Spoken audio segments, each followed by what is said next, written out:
Some of the other things Trump said at last night's debate are also raising eyebrows, such as his threat to put Clinton in jail if he's elected. Eyewitness News reporter Steph Machado has asked both Rhode Island Republicans and Democrats for their reaction to the debate and the other developments of the last few days. She continues our campaign 2016 coverage live in studio. There were a lot of developments in this campaign between the first debate and the second, including, of course, that bombshell video of Trump from 2005. So today I spoke with the top Rhode Island leaders on both sides.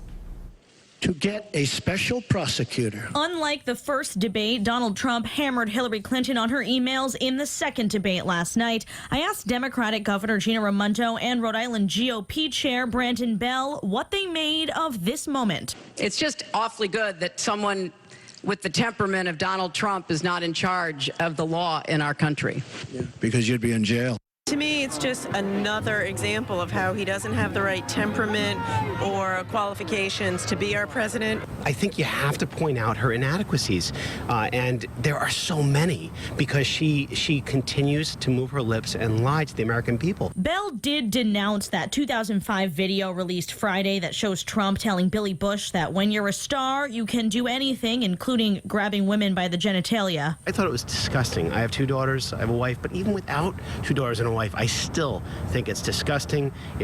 There's no place for it. But he's not withdrawing support from the candidate like other Republicans have done in the last few days. I will likely cast my vote for the Trump-Pence ticket. Raimondo says Trump's recent moves are just another example of why Hillary Clinton is the choice. I'm glad my kids were in bed and couldn't see that debate because it was a disgrace, and it's time for her to become president.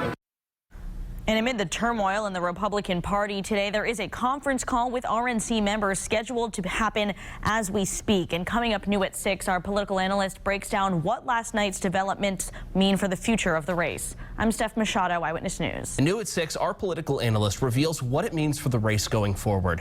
Eyewitness News reporter Steph Machado joins us now with more. Both Republicans and Democrats have come out against that 2005 vulgar comments Trump made about women, but many say he did better last night than he did in the first debate. So what does that mean for the election just 28 days from today? Governor Gina Raimondo mincing no words about last night's mudslinging by Donald Trump. I'm glad my kids were in bed and couldn't see that debate because it was a disgrace. Rhode Island GOP Chairman Brandon Bell says Trump had a good night, hitting Hillary hard on her emails, which he didn't do in the first debate.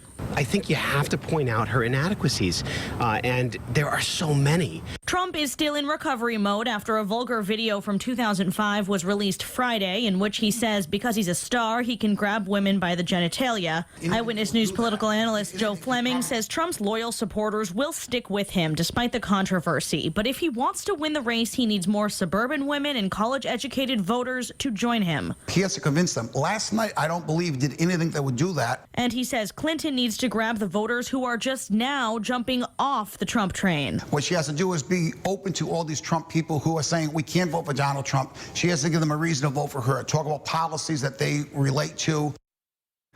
And the Republican National Committee just held a conference call with all of its members within the last hour. And Rhode Island GOP Chairman Brandon Bell tells me in that call, Chairman Reince Priebus told his members that all the rumors about either Trump or Pence dropping out of the race are completely false. I'm Steph Machado, Eyewitness News.